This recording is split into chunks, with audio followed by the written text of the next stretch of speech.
Liquid solution.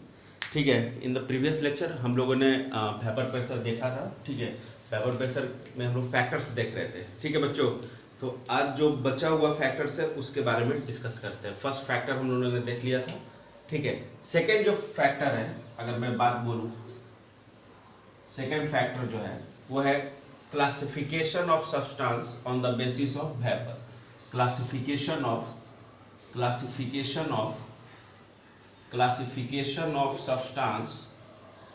substance on the basis of क्या, on the basis of vapor pressure। ठीक है, vapour pressure के basis पे कितने क्लासिफिकेशन हो सकते हैं सब्सटेंस का, ये भी हमें पता होना चाहिए। मतलब नेचर ऑफ लिक्विड, इसे कहने का मतलब है क्या, एक तरह से नेचर ऑफ लिक्विड किस तरह का होगा। ठीक है, तो अगर मैं यहाँ पे बात करूँ तो दो तरह का होता है। एक होता है वोलेटाइल सॉल्यूशन। ठीक है, एक होता है वोलेटाइल सॉल्यूशन। चलो दूसरे कलर से जरा लिख दूं इसको। ठीक है, एक होता है वोलेटाइल सॉल्यूशन। अगर मैं इसको डिफाइन करूं, वोलेटाइल सॉल्यूशन क्या होता है, जो इजीली क्या हो जाए, वेपर में कन्वर्ट हो जाए। ठीक है, जो होमोजीनियस सॉल्यूशन दे, जो ट्रू सॉल्यूशन हो। ठीक है, तो जैसे सब्सटेंस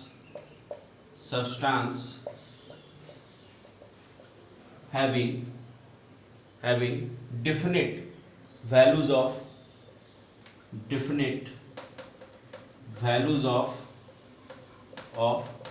vapor क्या, प्रेशर। definite values of क्या, vapour pressure. Substance having definite values of क्या बेटा, वेपर प्रेशर। ठीक है, और जो आपको क्वेश्चन दिया जाता है आप उसको लिख के कमेंट बॉक्स में जरूर कमेंट किया कीजिए, क्योंकि बहुत मेहनत से क्वेश्चन दिया जाता है, तो आप उसको ध्यान दिया कीजिए कि हाँ सर ने क्या बोला है। तो यहाँ पे पी नॉट, वेपर प्रेशर को हम लोग पी नॉट से नोट करते हैं, तो P naught naught equal to क्या होगा, 0, क्योंकि यहाँ पे वेपर प्रेशर होगा।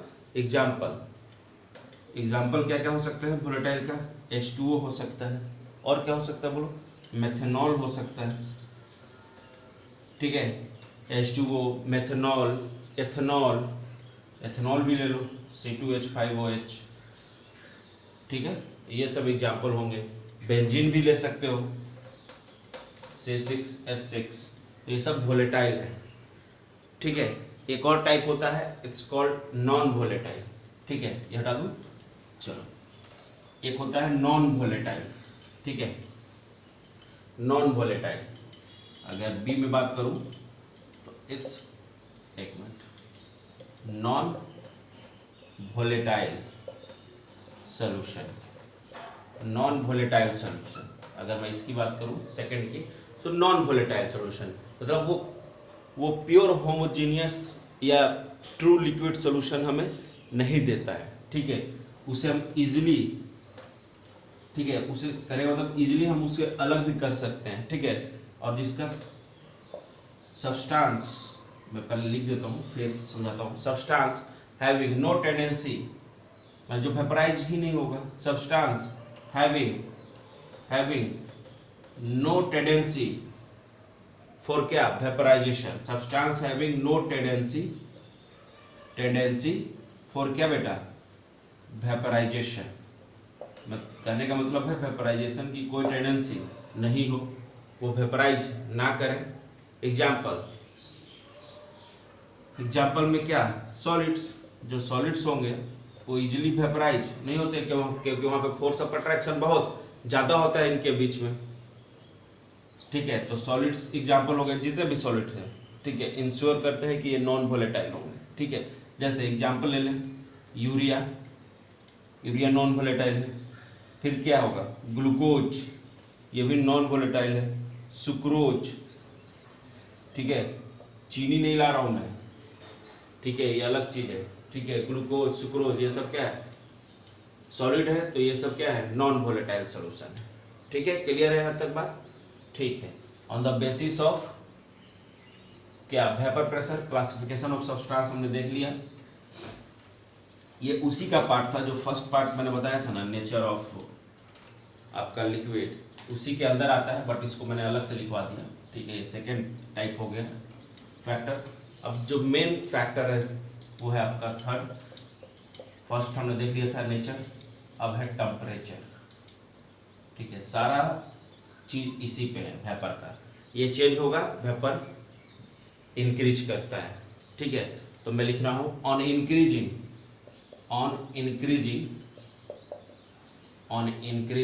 यहाँ पे लिख देता हूं ऑन इंक्रीजिंग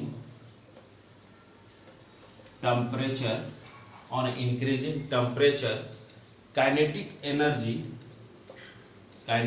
एनर्जी क्या ऑफ मॉलिक्यूल्स क्या होगा बोलो, इंक्रीजेज ड्यू टू कारण क्या है बोलो, ड्यू टू विच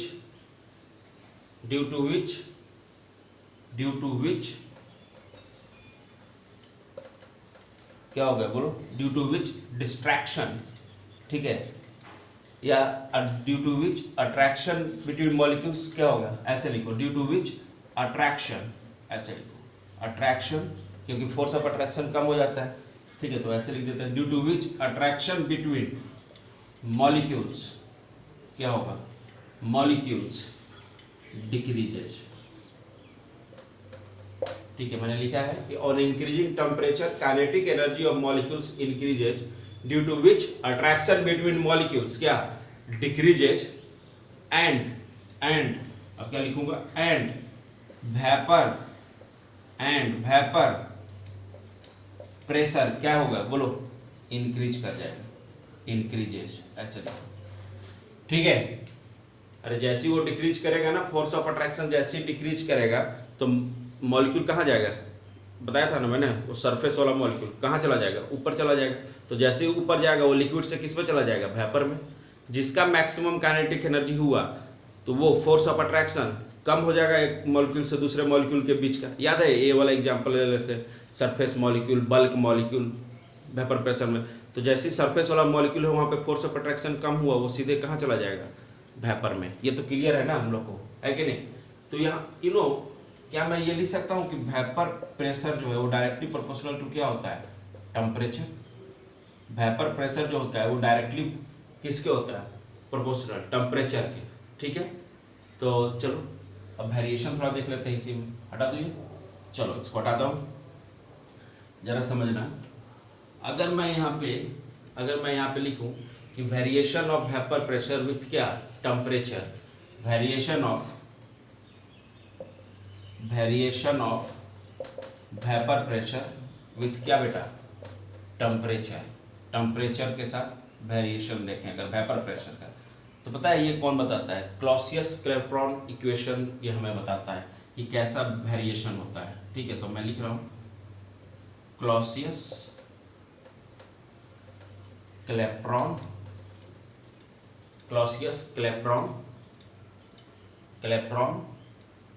क्या है, इक्वेशन है। ठीक है, ये हमें बताता है।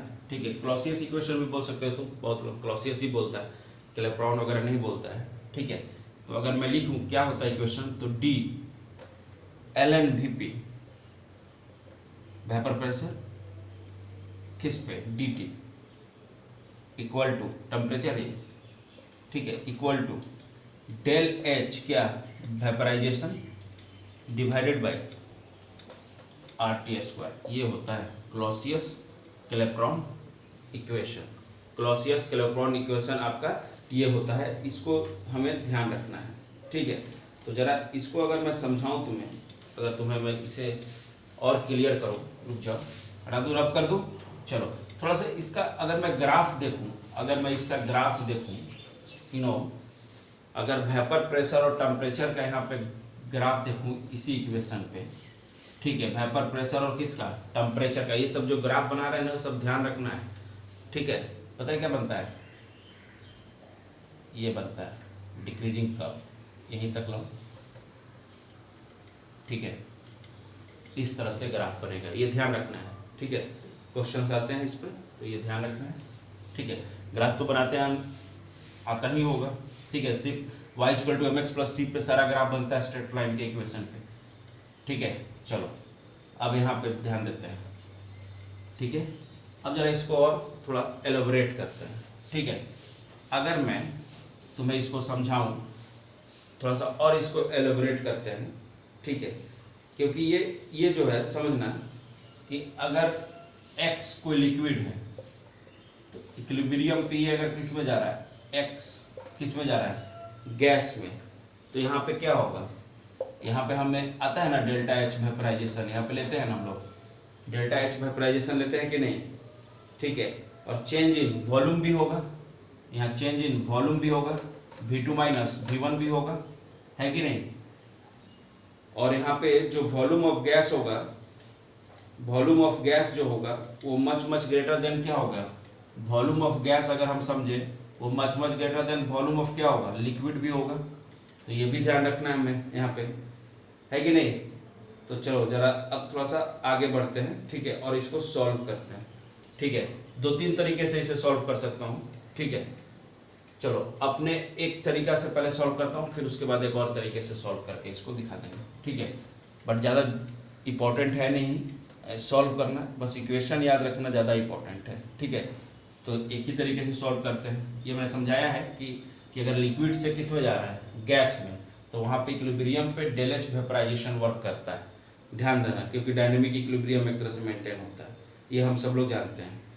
ठीक है, वॉल्यूम चेंज होगा of course V2 minus V1, तो V ऑफ कोर्स बड़ा होगा एक, ठीक है, जो गैस का होगा। ठीक है, तो अगर मैं इसका यहाँ पे लिखता हूँ, अगर मैं इसका इंटीग्रेशन करूँ, ठीक है, इंटीग्रेशन लूँ, तो इंटीग्रेट कर रहा हूँ मैं इसको, तो डी ले लेता हूँ, चलो ln Vp यही था, इक्वल टू उधर क्या था, डेल एच वेपराइजेशन अपॉन क्या है बोलो, RT², और इधर से ये भेज दिया है तो ये क्या आ जाएगा, dt यहाँ आ जाएगा, है कि नहीं। सेम टाइपोलर टर्म एक साइड, तो अगर तुम इसको सॉल्व करोगे तो क्या आएगा, ln Vp इक्वल टू क्या आएगा, माइनस डेल एच अपॉन क्या, RT प्लस क्या आएगा, एक कांस्टेंट टर्म भी आएगा k, है कि नहीं। तो यहाँ पे इसका मतलब है कि डेल एच वेपराइजेशन जो है वो क्या है, पॉजिटिव है। डेल एच वेपराइजेशन क्या है, पॉजिटिव है। यहाँ पे इसका वैल्यू क्या है, पॉजिटिव लिया जा रहा है। ठीक है, तो अगर मैं हटाऊँ इसको, समझो, अगर मैं इस इक्वेशन के लिए, अगर मैं ग्राफ खींचूँ इस इक्वेशन के लिए, ln Vp vapour pressure equal to minus del H upon RT plus K, तो इसको y मान लो। ठीक है, तो ये क्या मान लेंगे, m, ठीक है, प्लस c क्या है, k है। तो चलो इसके आधार पर अगर ग्राफ बनाऊं मैं तो क्या आएगा, स्ट्रेट लाइन आएगा, बट क्या आएगा, इन्वर्स आएगा, उल्टा आएगा। ठीक है, तो अगर मैं इसके लिए ग्राफ खींचूं, ठीक है, तो यहाँ पे लिख देता हूँ मैं ln Vp, और ग्राफ में बना रहा हूँ किसके लिए, आपका 1/T टेम्परेचर के लिए, है कि नहीं, वहाँ पे 1/T ही फॉर्म में है ना। ठीक है, अगर मैं उसको लेकर चलूँ, ठीक है, समझना है, ln क्या है, ln Vp equal to minus del H upon क्या है, RT, यही है ना, प्लस क्या है k, तो ये अब समझो ये क्या है, y हुआ। ठीक है, तो ये इस टर्म को हम क्या मानते चले, x। तो अगर यहाँ से हम ग्राफ बनाएं तो क्या होगा, जस्ट इसका ये हटा दो, स्ट्रेट लाइन तो आएगा बट क्या आएगा, उल्टा आएगा। ठीक है, क्योंकि नेगेटिव है ना, तो उल्टा आएगा।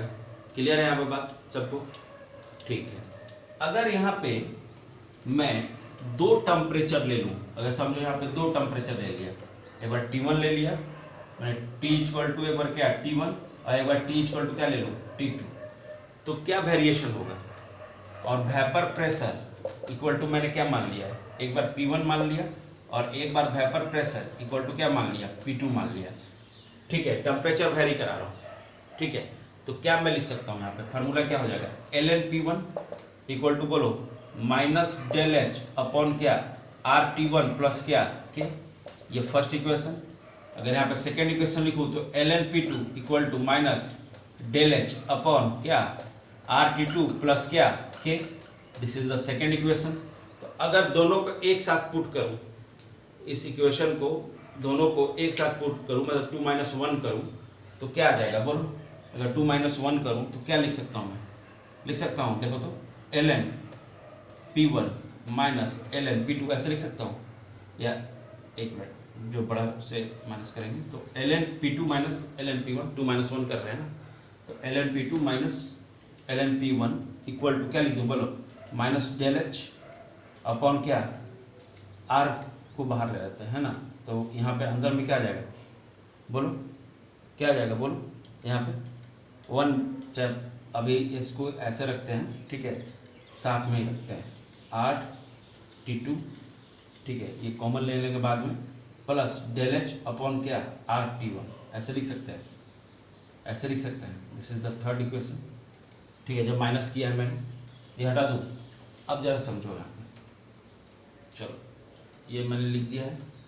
अब जरा इसको और सिंप्लीफाई करते हैं, तो ln P2 minus ln P1 equal to del H और R, ये तो फिक्स है, कांस्टेंट है, तो इनको क्या मैं बाहर ले लूँ, ले लेता हूँ R, तो यहाँ पे क्या हो जाएगा 1 बाई क्या आएगा बोलो T2 माइनस 1 बाई T1 आएगा, क्या आएगा अंदर में माइनस, अगर बाहर ये लूँ तो माइनस, तो ये प्लस कर देता हूँ, ठीक है, क्लियर है, हाँ चलो सही है, अब सही है, ठीक है।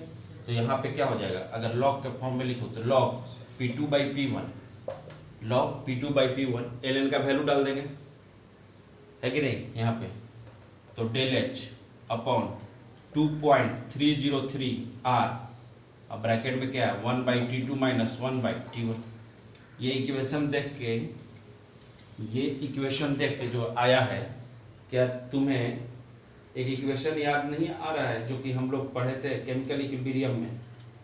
केमिकल इक्विलिब्रियम में भी तो हम एक इक्वेशन पढ़े थे, वही तो इक्वेशन है ये, सेम उसी तरह का इक्वेशन है, ठीक है। टेम्परेचर के साथ जब वेरिएशन हमने देखा था केमिकल इक्विलिब्रियम में, या थर्मोडायनेमिक्स में भी तुमने देखा होगा, बहुत लोगों को थर्मोडायनेमिक्स में पढ़ाया गया होगा, तो ये वही इसी टाइप का आता है, ठीक है। तो इसी को बोलते हैं क्लॉसियस-क्लैपेरॉन इक्वेशन, तो ये ध्यान देना है, ठीक है।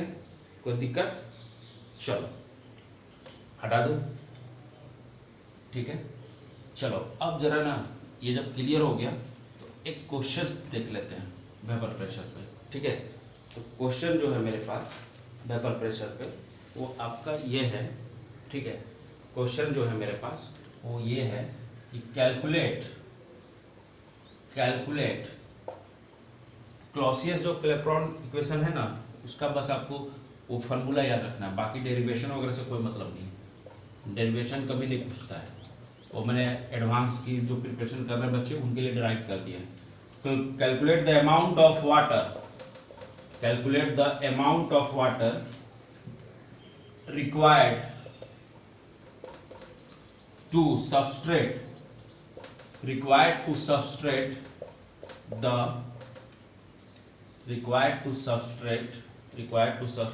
पहले substrate of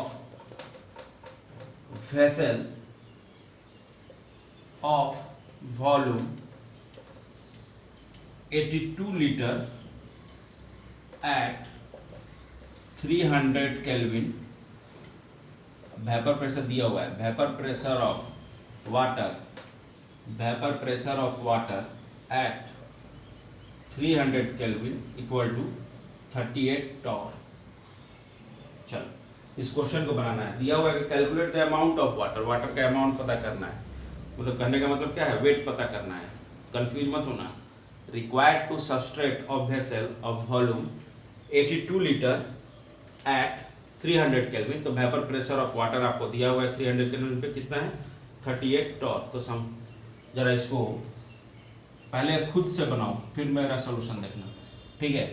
तो अगर मैं इसको सोचूं तो इस तरह का एक क्या है जार है, समझो, ठीक है। इसमें इसका वॉल्यूम कितना है 82 लीटर, ठीक है। वॉल्यूम कितना है 82 लीटर। टेम्परेचर कितना है, टेम्परेचर दिया हुआ है 300 केल्विन है। टेम्परेचर कितना है 300 केल्विन, ठीक है। वेपर प्रेशर भी दिया हुआ है मेरे को, कितना है 38 टॉर, ठीक है। लिक्विड, एज ए लिक्विड क्या भरा हुआ है इसमें, वाटर। चल उसी का वेपर प्रेशर दिया हुआ है, ठीक है। 38 टॉर है। तो इसको हम जरा किस में ले आते हैं, एटीएम में ले आते हैं पहले। तो 38 अपॉन क्या करते हैं 360 इक्वल टू क्या 1/20 एटीएम। यही आया हमारा। ये हमारा क्या है मैक्सिमम प्रेशर, यही क्या है हमारा। अरे बोले हैं ना कि वेपर प्रेशर ही हमारा क्या होता है मैक्सिमम प्रेशर होता है, ठीक है। तो सिंपली यहाँ पे क्या लगाएंगे, क्या फार्मूला लगाएंगे, PV इक्वल टू nRT लगाते हैं, क्योंकि वहाँ से हमें क्या मिलेगा मोल मिलेगा पहले, ठीक है। सब चीज़ दिया हुआ है, ये हटाओ।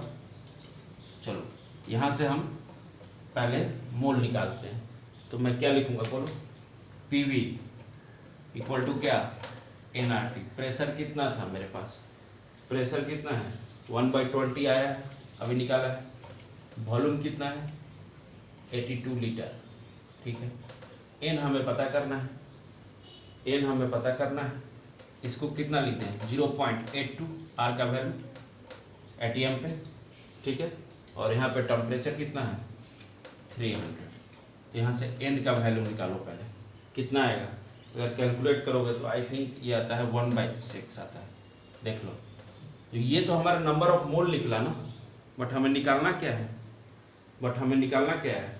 हमें निकालना है वाटर का अमाउंट, मतलब वेट निकालना है कितना होगा। तो ये भी ऑप्शन में रहेगा, जैसे नंबर ऑफ मोल निकालोगे ना, अगर आंसर मारा ना तो गलत होगा, ठीक है। अमाउंट निकालना है, तो अमाउंट ऑफ वाटर, तो हम जानते हैं कि H2O का मोलर मास कितना होता है 18। तो अमाउंट ऑफ वाटर माने weight of water equal to क्या हो जाएगा 18 इंटू मोल कितना आया था 1/6। इसको सॉल्व करो तो 6 से कटेगा ये, और यहाँ पे कितना आ जाएगा बोलो 3 ग्राम आएगा, ये आंसर आएगा, ठीक है। तो ये ध्यान रखना है कि गलती ना हो, ठीक है। ये सबको ध्यान रखना है। क्या कहने का मतलब है कि वाटर जो है, कितना भी वाटर में हम कितना भी 1 गिलास वाटर लें और उसमें हम चीनी को घोलना चाह रहे हैं, तो पहले 1 गिलास वाटर लिया है मैंने, समझो जरा क्वेश्चन को हमने क्यों ऐसा इस कंसेप्ट से क्यों बनाया, क्योंकि समझना है कि वेपर प्रेशर क्या होता है मैक्सिमम प्रेशर हम एज्यूम करते हैं, ठीक है। तो जैसे ही यहाँ पे बोल दिया गया है कि सिर्फ वहाँ पे क्या है वेपर प्रेशर है, ठीक है। और क्लियर बात, जैसी वेपर प्रेशर बोला गया तो उसको हम क्या मानते हैं प्रेशर मैक्सिमम मानते हैं, ठीक है। तो यहाँ पे समझना है कि अगर 1 गिलास मैंने वाटर लिया है, ठीक है, तो मान लो इसमें 2 चम्मच चीनी डाला, ठीक है। मान लो कि 100 ग्राम डाला, पहले उतना तो मिक्स हो जाएगा, बट इसी 1 गिलास में अगर 1 kg में चीनी डालूं, क्या ये मिक्स हो जाएगा, नहीं होगा। कारण है, समझना है कि 25 डिग्री पे समझना है वाटर के बारे में जो मैं बोल रहा हूँ। 25 डिग्री सेल्सियस पे सिर्फ 100 ml वाटर, 25 डिग्री सेल्सियस पे अगर 100 ml वाटर है, 100 ml क्या है वाटर है, तो सिर्फ 40 ग्राम नमक ही डिजोल्व हो सकता है या शुगर डिजोल्व हो सकता है। उससे ज़्यादा शुगर या नमक डिजोल्व नहीं हो सकता, 40 ग्राम ही। अगर 40 ग्राम से अगर मान लो सिर्फ 40 ग्राम डिजोल्व हो सकता है इस कंडीशन पे 100 ml में, चाहे वो शुगर हो, ठीक है, या सॉल्ट हो। अब समझना है, मान लो को किसी ने 25 डिग्री सेल्सियस पे और 100 ml में ही किसी ने 42 ग्राम ले लिया और किसी ने 38 ग्राम लिया है, तो ये 3 अलग अलग टाइप के सॉल्यूशन हमें मिलेंगे। जो फर्स्ट होगा, ठीक है, जहां पे 40 एग्जैक्ट 40 लिया गया, ठीक है, this is called saturated solution, ठीक है, क्योंकि इसके बाद अब कुछ नहीं हो सकता है, ठीक है। अब इसमें कोई चेंज नहीं होगा, सैचुरेट कर गया, तो इसको कहते हैं हम क्या सैचुरेटेड सॉल्यूशन। अगर एग्जैक्ट लें, अगर हमने कम लिया है, दिस इज कॉल्ड अनसैचुरेटेड, जहाँ पे कम लिया है वो अनसैचुरेटेड सोल्यूशन कहलाता है, और जहाँ पे ज़्यादा लिया क्योंकि 2 ग्राम तो बच जाएगा ना, वो कहलाएगा सुपर सैचुरेटेड सोल्यूशन। तो ये ध्यान देना है, 3 टाइप का सोल्यूशन हुआ आपका, सैचुरेटेड, सुपर सैचुरेटेड और क्या बेटा अनसैचुरेटेड। चलो ये क्लियर है, समझ में आया ये चीज़, ठीक है ना। तो ये सब लिख लेना है, ये सब पॉइंट इंपॉर्टेंट है कि कब सैचुरेटेड बनेगा, कब सुपर सैचुरेटेड बनेगा, कब अनसैचुरेटेड बनेगा। एग्जाम्पल लेके मैंने समझा दिया है, ठीक है। क्वेश्चन भी ध्यान रखना है क्योंकि क्वेश्चन ही बनाना है हमें। एक और चलो छोटा सा क्वेश्चन लेते हैं, ठीक है। चलो उसी में सेकेंड पार्ट कर लेते हैं, वो जो क्वेश्चन था ना उसी में सेकेंड पार्ट कर लेते हैं, क्योंकि वहाँ पे तो सिर्फ क्या था, वेपर हमने समझा था, ठीक है। अब मान लो कि उसमें इफ सेकेंड पार्ट है उसका, इफ 5 ग्राम वाटर इंट्रोड्यूस किया जा रहा है, 5 gram water introduced, 5 gram water introduced in above the vessel and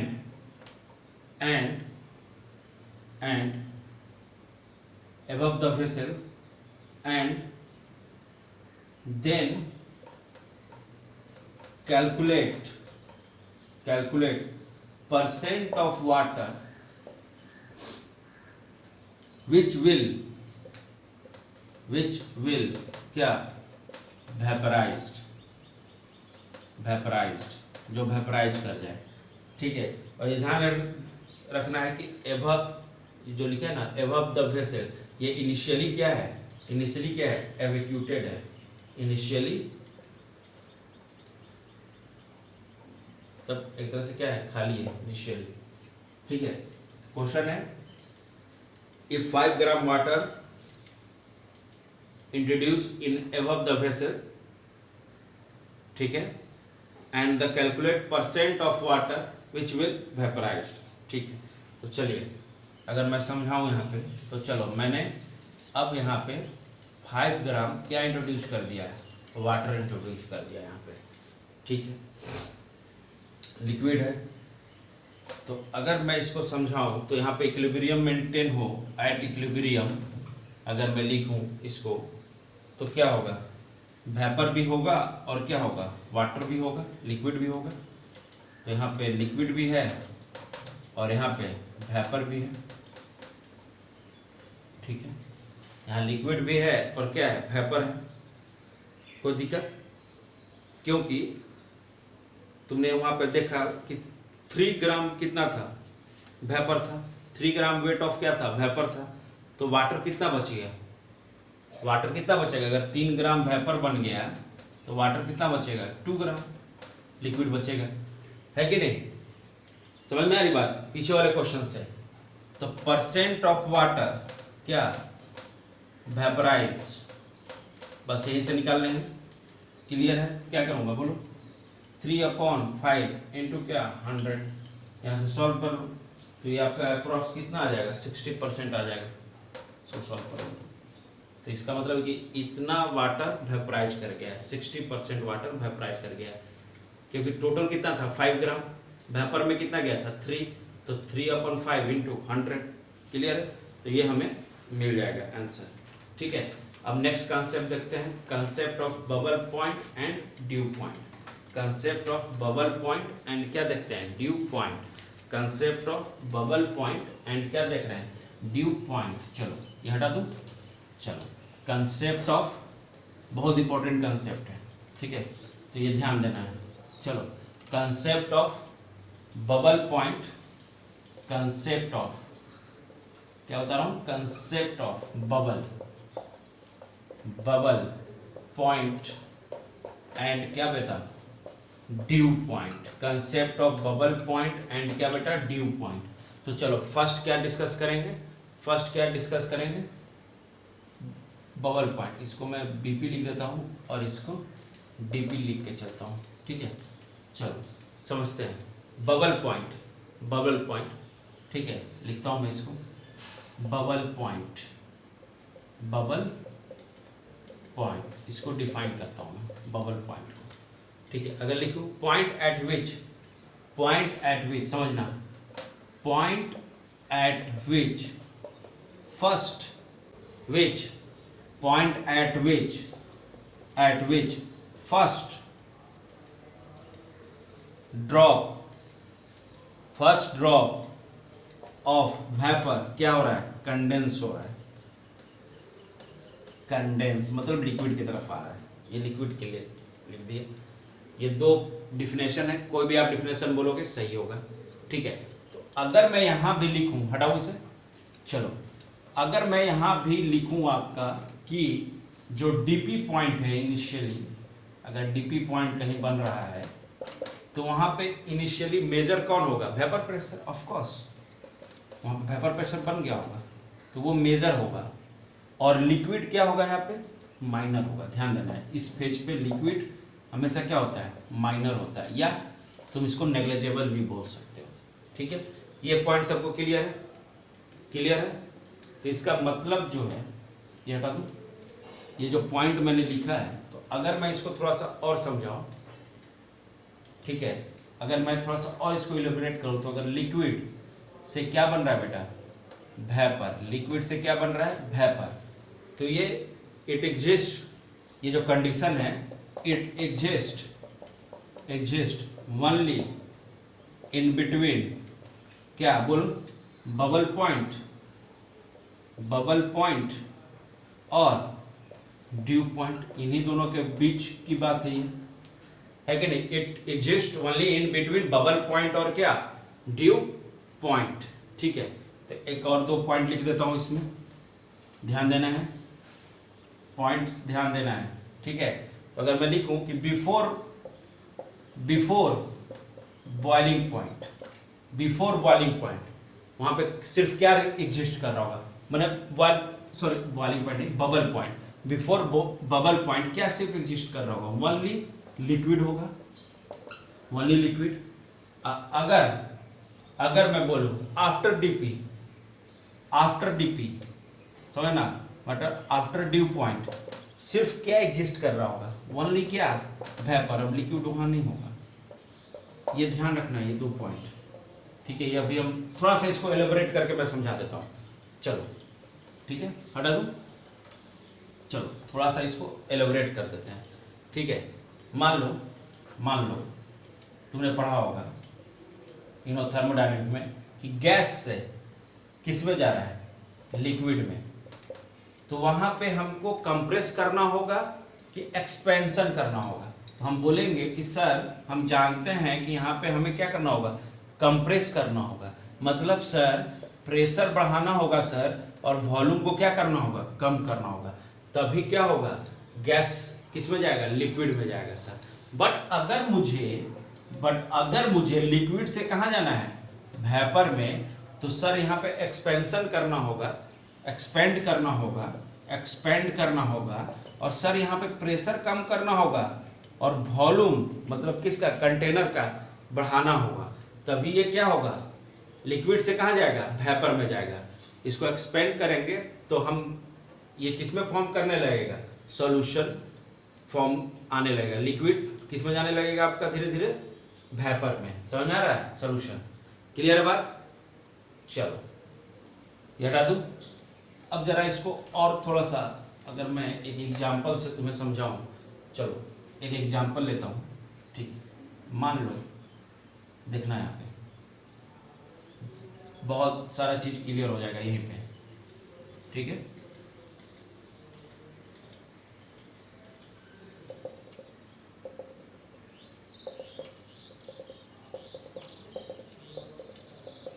समझना है, लिक्विड लिया है, क्या लिया है, लिक्विड इसमें भरा है, समझ लो लिक्विड H2O है, लिक्विड H2O लिया हुआ है, ठीक है।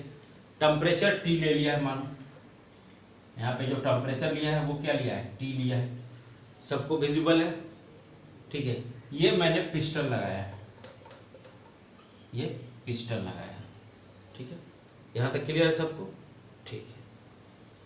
यहाँ पे वेपर प्रेशर मैंने 4 atm लिया है, किसी को कोई दिक्कत, और ये मैं मान के चल रहा हूँ ये सॉल्यूशन 1 है, या फेज 1 है, ऐसा समझो, ठीक है। फेज 1 समझो कि पहला फेज देख रहे हैं कि क्या कर रहा हूं मैं, फेज 1। ऊपर में मैंने पिस्टन लगाया है और पूरा ऊपर तक मैंने लिक्विड को फिल किया हुआ है, ठीक है। तो अगर मुझे लिक्विड को वेपराइज करना है, अगर लिक्विड को मुझे क्या करना है, वेपराइज करना है, तो प्रेशर को क्या करना पड़ेगा, कम करना पड़ेगा। अभी हमने पढ़ा है प्रेशर को क्या करना पड़ेगा, कम करना पड़ेगा। अगर लिक्विड को मुझे कहाँ ले जाना है, वेपर में, तो प्रेशर कम करना पड़ेगा और वॉल्यूम बढ़ाना पड़ेगा। तो ये कब होगा, जब मैं पिस्टन को कहाँ ले जाऊँ, ऊपर ले जाऊँ। चलो अब मैं थोड़ा सा पिस्टन को राइज करता हूँ, ये मैं लिख रहा हूँ, देखना। चलो अब यही इसी में मैं पिस्टन क्या कर रहा हूँ, राइज कर रहा हूँ, इस कंडीशन को फॉलो कराने के लिए। पिस्टन राइजेस, क्योंकि मैंने लिक्विड एकदम ऊपर तक भरा हुआ है, ये तो वेपर नहीं बनेगा, जगह ही नहीं है, ठीक है। तो पिस्टन मैंने राइज किया, ठीक है। चलो थोड़ा सा पिस्टन को मैं अप कर देता हूँ, ठीक है, एक मिनट, समझने वाली बात है, ठीक है। थोड़ा सा जगह बना दिया है मैंने, ठीक है, थोड़ा सा जगह बनाया है, ज़्यादा नहीं, थोड़ा सा जगह यहाँ पे बन गया है, दिख रहा है। जो ये डिफरेंस है, ये नया जो डिफरेंस आया है वॉल्यूम में भी, यही है, ठीक है। तो यहाँ पे फर्स्ट ड्रॉप ऑफ क्या लिखूंगा, first drop of vapour form, अरे बना होगा ना, फर्स्ट ड्रॉप ऑफ क्या, वेपर फॉर्म, मतलब यहाँ पे क्या आया है, बबल पॉइंट आया है, अरे आया ना, बबल पॉइंट आया ना, जैसे वेपर जहाँ पे बनना शुरू हुआ वो क्या है, बबल पॉइंट है। इसका मतलब है कि यहाँ पे, इसका मतलब है कि यहाँ पे इक्विलिब्रियम मेंटेन हुआ, मतलब लिक्विड किधर जा रहा है, वेपर में, तो इक्विलिब्रियम सडन अपने आप इक्विलिब्रियम आएगा, है कि नहीं, इक्विलिब्रियम तुरंत आएगा। तो यहाँ पे अगर मुझे सॉल्व करना होगा तो हम PV इक्वल टू क्या लगाएंगे, nRT लगाएंगे। अगर वैल्यू हमें पता करना होगा n का भी या किसी का भी, तो हमें T दिया होगा, n हम निकाल सकते हैं, R तो कांस्टेंट है, V तो पता ही है ना, V भी तो पता है हमें, V हम लेके चल रहे हैं, है कि नहीं। मान लो कि V नहीं दिया है तो V मान लो कि हमें दिया हुआ है, गिवन है, समझो गिवन है, ठीक है। तो क्या हम प्रेशर निकाल सकते हैं, प्रेशर तो हमें पता है ना, ये जो वेपर प्रेशर है वही क्या है, मैक्सिमम प्रेशर है हमारा, ये तो वही हो जाएगा, है कि नहीं। वेपर प्रेशर की जगह क्या लिखा है मैंने, प्रेशर लिखा है, क्योंकि वही मैक्सिमम वैल्यू है इक्विलिब्रियम पे, तो वही रखेंगे। तो कितना अमाउंट ऑफ वेपराइजेशन होगा, तो ये तो हमें पता चल जाएगा इसमें, है कि नहीं। कितना अमाउंट ऑफ वेपराइजेशन होगा ये तो हमें पता चल जाएगा, क्योंकि सब वैल्यू तो दिया रहेगा, सिर्फ ये निकालना है n, PV equal to nRT लगाएंगे, ठीक है।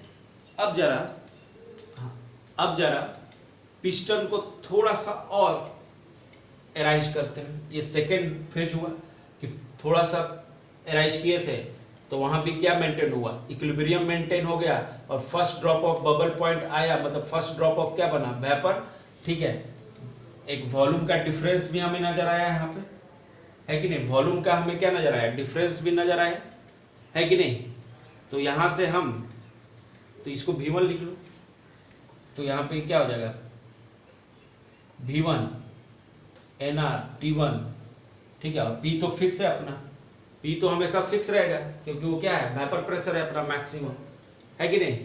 तो चलो ये सब दिया रहेगा, सिर्फ n हमें निकालना होगा। चलो अब इसको हटाओ, ये तो फेज 2 हो गया। अब फेज 3 देखते हैं, ये हटाओ, फेज 3 देखते हैं। यहाँ से मैं अब किस पे जा रहा हूँ, फेज 3 पे जा रहा हूँ। थोड़ा सा और पिस्टन को एराइज कर रहा हूँ, थोड़ा सा और पिस्टन को क्या कर रहा हूँ मैं, एराइज कर रहा हूँ। तो और जितना ज़्यादा बढ़ाते, ठीक है, बढ़ाओगे, ठीक है, उससे कुछ फर्क ज़्यादा पड़ने वाला नहीं है, ठीक है।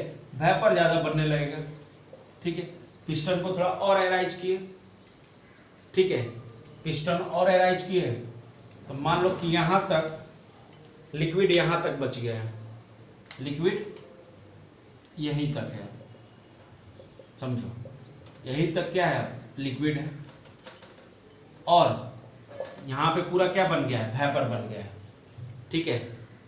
और ये क्या है हमारा, अभी भी क्या है, इक्विलिब्रियम मेंटेन है यहाँ पे, इक्विलिब्रियम क्या है यहाँ पे, इक्विलिब्रियम क्या है यहाँ पे, मेंटेन है, अभी भी इक्विलिब्रियम कभी नहीं हटेगा, हटेगा क्या, नहीं, उससे क्या फर्क पड़ने वाला है, क्योंकि अभी भी लिक्विड बचा हुआ है, तो इक्विलिब्रियम हमेशा मेंटेन रहेगा। और एक चीज और, ये जो वॉल्यूम है ये अब क्या हुआ, चेंज हुआ ना, V2 हो गया, इसका मतलब जो है, ठीक है, अभी भी लिक्विड है सोल्यूशन, तो ये ध्यान देना है, ये ध्यान देना है हमको कि अगर मैं यहाँ पे लिखूं तो अब मैं फिर से इसी फॉर्मूला का यूज करूंगा, समझ रहा है। अगर मान लो कि टेम्परेचर वही लेके चलता हूँ, ठीक है, टेम्परेचर में चेंज ना करूँ, ठीक है, T1 ही है, यहाँ पे T कर लूँ, ज़्यादा अच्छा रहेगा, P1 और इसको N1 कर दो, ठीक है, PV1 equal to N1 RT, ठीक है। तो अगर मैं समझाऊं यहाँ पे तुम्हें, तो प्रेशर क्या यहाँ पे फिर से चेंज होगा, तो नहीं सर, वही प्रेशर रहेगा, हमारा जो वेपर प्रेशर का वैल्यू है वो अभी भी क्या है, फिक्स है, वही मैक्सिमम प्रेशर होगा, उसमें कोई चेंज नहीं आना, वो अभी भी क्या है, 0.4 ही है जो दिया हुआ था हमें इनिशियली। जब तक इक्विलिब्रियम है, जब तक इक्विलिब्रियम है तो प्रेशर का वैल्यू चेंज नहीं होना है, जब तक इक्विलिब्रियम मेंटेन है, ये समझ लो। तो यहाँ पे जो N2 है वो ग्रेटर देन क्या है, N1 है, ऑफ कोर्स होगा, नंबर ऑफ वेपर ज़्यादा बड़ा है ना, नंबर ऑफ वेपर के मॉलिक्यूल ज़्यादा होंगे, तो N2 अब किससे ज़्यादा बड़ा है, N1 से, यहाँ पे जो बना था उससे ज़्यादा है, बनेगा, है कि नहीं, क्योंकि वॉल्यूम भी चेंज किया है V2, क्लियर है। अब यहाँ से समझो, अब यहाँ से एक और फेज में गया, फेज 3 था, ठीक है, अब इसको मैं हटा देता हूँ, अब हम लोग यहाँ से फेज 4 में जा रहे हैं, ठीक है, पिस्टन को और अरेंज किए, मान लो पिस्टन थोड़ा सा और अरेंज कर देते हैं, क्या इशू है, ठीक है, पिस्टन को और अरेंज करते हैं, यहाँ पे अब क्या है समझना है, यहाँ पे पूरा वेपर दिख रहा है, बस नीचे थोड़ा सा एक पॉइंट पे हमें लिक्विड दिख रहा है, और इसी को ये लास्ट ड्रॉप ऑफ क्या बचा है, अब लिक्विड बचा है, जब तक लिक्विड रहेगा तब तक इक्विलिब्रियम मेंटेन रहेगा, ये ध्यान रखना, लास्ट ड्रॉप ऑफ क्या, लिक्विड है यहाँ पे, remains, last drop of liquid remains, और इसी को हम लोग क्या बोलते हैं, ड्यू पॉइंट बोलते हैं, इसी को हम लोग क्या बोलते थे, ड्यू पॉइंट बोलते थे। अभी भी यहाँ पे लिक्विड और वेपर के बीच में क्या मेंटेन है, इक्विलिब्रियम मेंटेन, अभी भी यहाँ पे लिक्विड और वेपर के बीच में क्या मेंटेन है, इक्विलिब्रियम मेंटेन है, क्लियर बात। तो यहाँ से यहाँ अब क्या बन गया है, वेपर बन गया है बहुत सारा, है ना, बट अभी भी इक्विलिब्रियम मेंटेन है। तो अगर मैं फार्मूला लगाऊंगा, ये सब लिखना है तुम्हें, अगर मैं फार्मूला लगाऊंगा तो फिर से वही फार्मूला लगाता हूँ, P है कि नहीं, और यहाँ पे क्या लिख दूंगा, V3 इक्वल टू क्या, N3 RT, PV3 equal to क्या, N3 RT, प्रेशर क्योंकि अभी भी क्या है, वही है, प्रेशर हमारा अभी भी क्या है, फिक्स है, ये समझाने के लिए मैं बोल रहा हूँ कि कब तक वो फिक्स रहेगा वेपर प्रेशर, तो अभी भी क्या है, फिक्स है 0.4, अभी भी इक्विलिब्रियम मेंटेन है, क्योंकि अभी तक लास्ट ड्रॉप ऑफ लिक्विड अभी भी बचा हुआ है, तो जब तक लिक्विड बचा रहेगा तब तक इक्विलिब्रियम मेंटेन रहेगा, मैं वही समझाने की कोशिश कर रहा हूँ। But after this point, after phase 4, अगर मैं इन सबको हटा दूं तो एक पॉइंट लिख लो, after this point if piston arises then only vapor exists, equilibrium doesn't maintain। After this point, अगर मैं after this point, fourth point के बाद, मतलब फोर्थ फेज के बाद, अगर मैं फिर से पिस्टन को अराइज किया, तो सिर्फ यहाँ पे क्या बच गया, वेपर बच गया, यहाँ पे सिर्फ क्या बच गया है, यहाँ पे सिर्फ क्या बच गया है, यहाँ पे सिर्फ अब क्या बच गया है, वेपर बच गया है, ये ध्यान देना है, सिर्फ क्या बच गया है, वेपर, पूरे पिस्टन, पूरे इस जार में अब वेपर बच गया है। तो इसका मतलब है इसका मतलब है कि if we enter in vapour phase, if we enter in क्या वेपर फेज, तो P क्या चेक कर जाएगा, जो P का वैल्यू था जो हम कांस्टेंट लेकर चल रहे थे, P maximum, P change if only vapour phase is available there, तो P गुना क्या change their value, so we apply simply, अगर हमें अब प्रेशर पता करना है तो so we apply Boyle's law.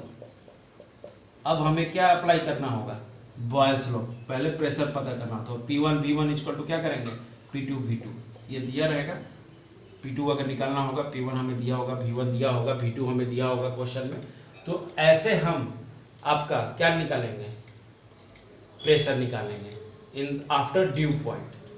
Due point तक इक्विलिब्रियम मेंटेन रहता है, वेपर प्रेशर ही हमारा मैक्सिमम प्रेशर कराता है, या पार्शियल प्रेशर बोलो या प्रेशर बोलो, ठीक है, वो हमारा मैक्सिमम कहलाता है, ठीक है, उसमें कोई चेंज नहीं होता, but after due point change हो जाता है। तो मैंने एक पॉइंट भी लिखवाया था कि आफ्टर दिस पॉइंट, इसके बनाने से पहले एक पॉइंट लिख लेंगे कि after this point if piston arises then only vapour exist, equilibrium doesn't maintain, equilibrium यहाँ पे मेंटेन नहीं है, equilibrium not present there, equilibrium not present there, यहाँ पे इक्विलिब्रियम नहीं है, समझ में आ रहा है। तो इक्विलिब्रियम अगर नहीं है तो प्रेशर के वैल्यू में चेंज आएगा, और अगर उसको हमको निकालना होगा तो हम बॉयल्स लॉ से निकालेंगे, क्योंकि यहाँ पे सिर्फ और सिर्फ क्या प्रेजेंट है, वेपर प्रेजेंट है, कोई भी लिक्विड नहीं है। ये पूरा पॉइंट तुम लोग को क्लियर हुआ बेटा, बहुत इजी है और बहुत जरूरी है इसको समझना, question of point of view से, क्वेश्चन पॉइंट ऑफ व्यू से इसको हमें समझना बहुत जरूरी है। क्लियर हुआ सबको ये बात, सबको ये पॉइंट क्लियर है, हटा दूं, चलो। तो ये concept of bubble point and due point सबको क्या हो गया है, क्लियर हो गया है, एकदम क्लियर होना चाहिए, ठीक है। वेपर प्रेशर पे थोड़ा हम लोग इसलिए दबाव डाल रहे हैं क्योंकि हमें समझना है इस चीज को। तो अगर सिर्फ जहां पे ध्यान दो, अगर जहां पे सिर्फ क्या प्रेजेंट हो रहा है, लास्ट वाला सिर्फ लास्ट वाला को ग्राफ बना रहा है, जो सबसे लास्ट में आया था ना, जहाँ पे इक्विलिब्रियम खत्म हो गया था, अगर वहां के लिए मैं ग्राफ बनाऊं, किसके बीच, प्रेशर और किसके बीच, वॉल्यूम के बीच, जहाँ पे ओनली क्या प्रेजेंट है, ओनली क्या प्रेजेंट है, ओनली वेपर प्रेजेंट है, ये लिख देता हूँ, ओनली वेपर प्रेजेंट है, तो अरे भाई क्या बन जाएगा, PV इक्वल टू क्या के, यही तो आएगा ना। तो इसका मतलब कैसा बनेगा, रेक्टेंगुलर हाइपरबोला ग्राफ बन जाएगा, जहाँ पे सिर्फ वेपर प्रेजेंट हो, ओनली क्या वेपर प्रेजेंट है, और टेम्परेचर यहाँ पे क्या है कांस्टेंट कर दिया मैंने ये भी लिख देता हूँ, अगर कन्फ्यूजन होगा तो यहाँ पे मैंने टेम्परेचर को क्या कर दिया है, कांस्टेंट कर दिया है, तो यही ग्राफ आना है। बट अगर मैं वो सारे चार फेज मैंने लिया था उनके लिए ग्राफ बनाऊं P और V के बीच में, ठीक है, मैंने 1 से लेके 4th प्रोसेस तक जो चला था, मैं पिस्टन को अराइज कर रहा था, तो अगर उनके लिए ग्राफ बनाऊं तो इनिशियली तो बबल पॉइंट क्या है, कांस्टेंट चलेगा, सिर्फ वॉल्यूम में वेरिएशन आएगा, सिर्फ वॉल्यूम वेरी कर रहा है, वॉल्यूम करने का मतलब कि सिर्फ वॉल्यूम चेंज करेगा, कहाँ से कहाँ तक, बबल पॉइंट से कहाँ तक, जब तक हम ड्यू पॉइंट तक ना पहुंचे तब तक सिर्फ यही चेंज कर रहा है, बबल पॉइंट से ड्यू पॉइंट तक वॉल्यूम चेंज कर रहा है, ठीक है। कहाँ से कहाँ जाना है, हम लिक्विड से कहाँ जाने की कोशिश कर रहे हैं, वेपर, ठीक है, इस ग्राफ में, मतलब फर्स्ट प्रोसेस से 4th प्रोसेस तक, और उसके बाद जैसे ही मैं लास्ट में जाऊंगा तो फिर यही ग्राफ आ जाएगा, रेक्टेंगुलर हाइपरबोला। अरे बनेगा कि नहीं, ये मान लो कि ये BP पॉइंट था और ये क्या था, DP पॉइंट, उसके बाद तो फिर वेपर बन रहा है ना, तो ये पूरा कंप्लीट ग्राफ होगा 1 से लेके 5th तक, समझ लो DP के बाद भी, तो ये आपका वेरिएशन दिखेगा। क्लियर है बात सबको, यहाँ पे बात सबको क्लियर है, समझ में आ रही बात। चलो क्वेश्चन करते हैं, इस पे 1-2 क्वेश्चन देख लेते हैं, ठीक है, यहाँ तक क्लियर हुआ सबको।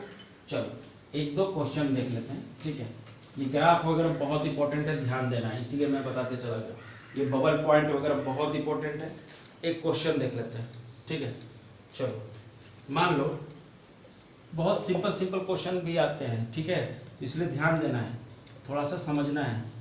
मान लो कि यहाँ पे दिया हुआ है वेपर्स है, डायरेक्ट वेपर्स लिखा हुआ है और उसका प्रेशर दिया हुआ है यहाँ पे 700 टॉ, वॉल्यूम दिया हुआ है इस जार का।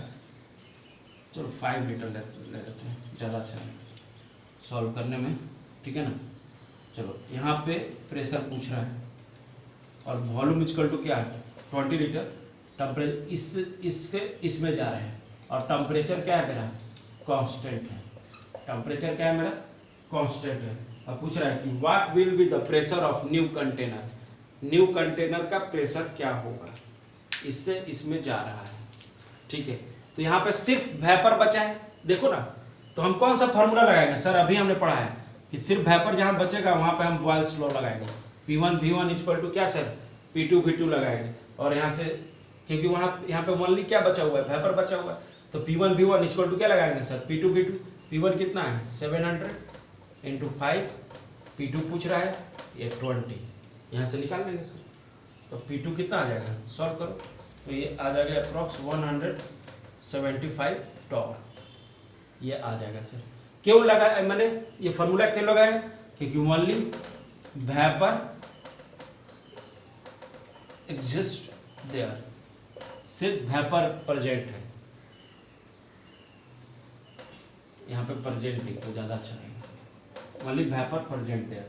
तो जैसे ही सिर्फ वेपर प्रेजेंट होता है तो वहाँ पे मैं सिर्फ क्या देखता हूँ, क्या देखता हूँ बॉयल्स लॉ वाले फार्मूला देखता हूँ और उसी से मैं बना लेता हूँ, उसी से मैं बना लेता हूँ, ठीक है।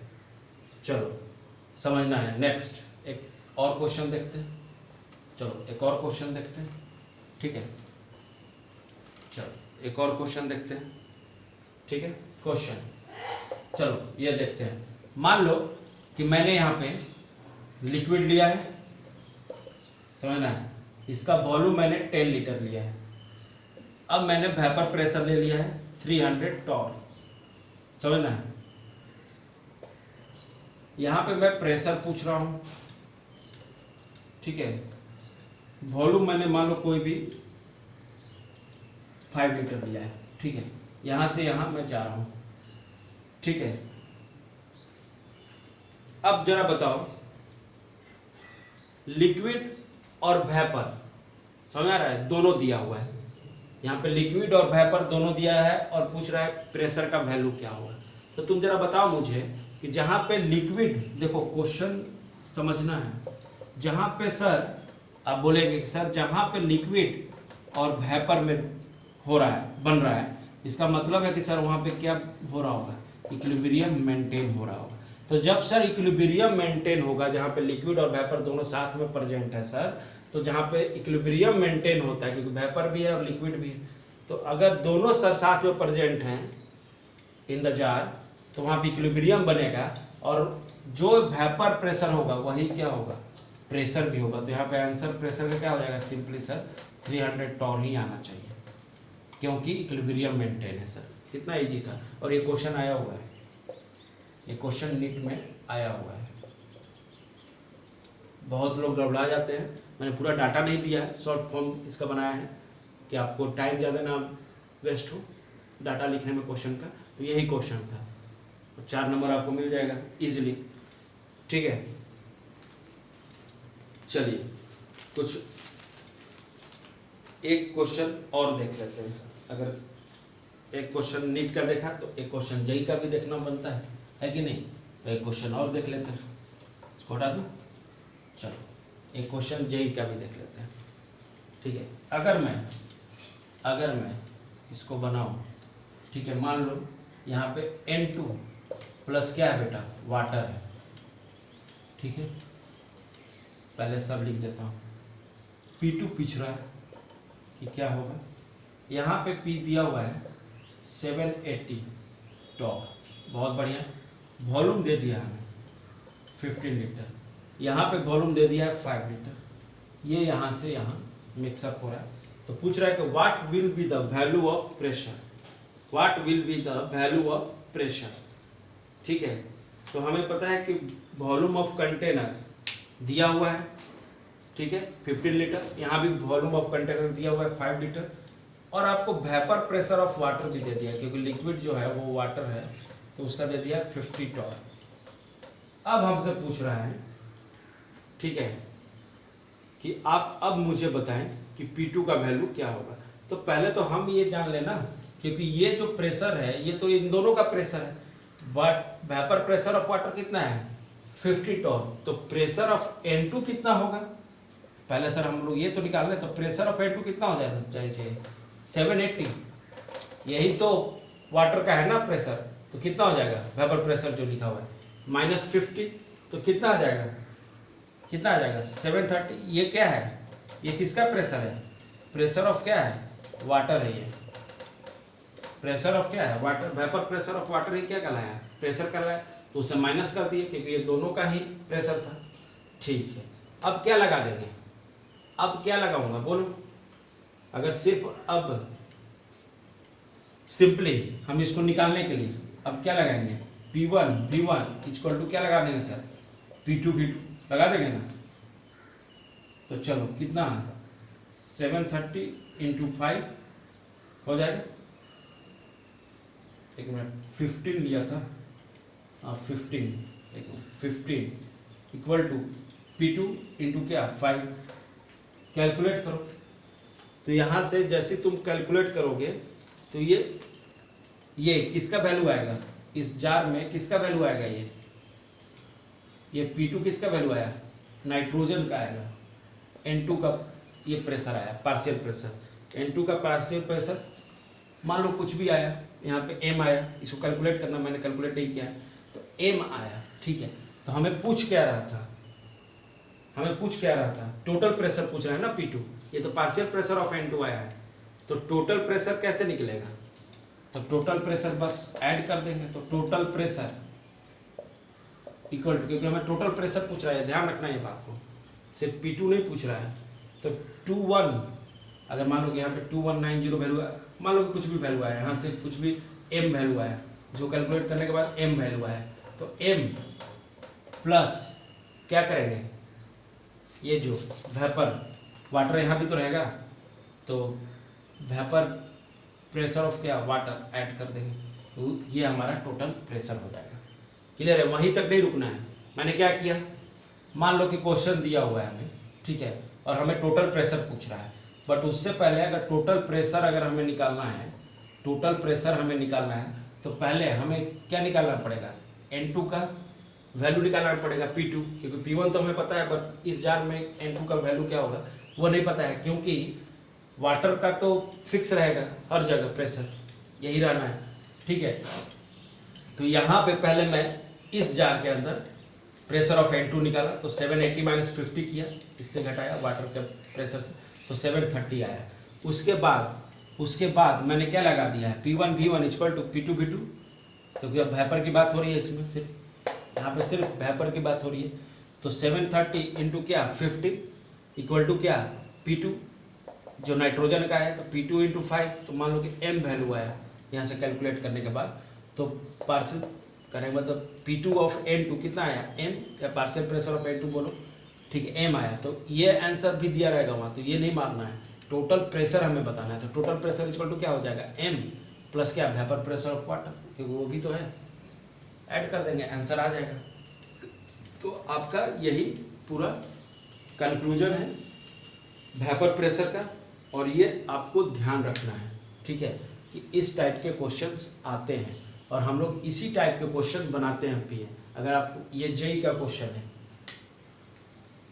ठीक है, ये जेई 2013 में पूछा गया था, नीट का भी क्वेश्चन हम लोगों ने देख लिया है, ठीक है, तो बेटा इसी टाइप के क्वेश्चन आएंगे वेपर प्रेशर पे। थोड़ा सा ध्यान रखोगे, तुम्हें सब फार्मूला पहले से पता है कि कहाँ पे वेपर शेप बन रहा है, तो वहाँ पे ये यूज कर लेंगे, P1 V1 equal to P2 V2, क्योंकि अब लिक्विड है नहीं वहाँ पे, ठीक है। तो और यहाँ पे हमने क्या निकाल लिया था, इसका इंडिविजुअल प्रेशर निकाल लिया था कि कितना है N2 का। यहाँ इस सेकेंड जार में भी हमने निकाल लिया था कि P2 पता करेंगे तभी तो हमें पता चलेगा ना यहाँ से कि टोटल प्रेशर कितना है कि नहीं। तो चलो, तो ये क्लियर है। चलो मिलते हैं नेक्स्ट क्लास में बेटा, ठीक है। आज के लिए इतना ही, क्योंकि बहुत डिस्कशन हुआ इस पर। अब हमारा जाके वेपर प्रेशर कंप्लीट हो गया है, ठीक है, नेक्स्ट क्लास में हम वेपर प्रेशर ऑफ सॉल्यूशन पढ़ेंगे, क्योंकि वही हमें पढ़ना है। ये सब तो पीछे का भी रिकैप हो रहा था, इसमें बहुत सारा चीज़, ठीक है, बट इस तरह का क्वेश्चन आते हैं तो ये ध्यान रखना है। चलो ठीक है, चलिए, थैंक यू सो मच, मिलते हैं नेक्स्ट क्लास में। चलिए।